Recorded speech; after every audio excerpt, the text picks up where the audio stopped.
Hey everyone, and welcome back to another video. In this video, I'm going to show you how to connect your loyalty card to the Instacart app. Now, this video is going to be particularly useful for individuals. Let's say that you want to go ahead and add your loyalty card to whichever grocery shop.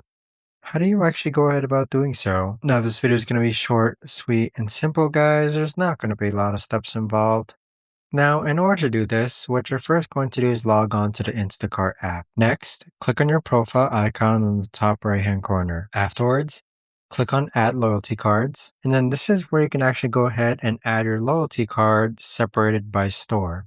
So you can add your Smith's, Sam's Club, Costco, etc. But that right there, guys, is the best and easiest way that I know of to actually go ahead and connect your loyalty card to the Instacart app. If you guys know of a better or easier way to actually do this, let me know in the comments down below.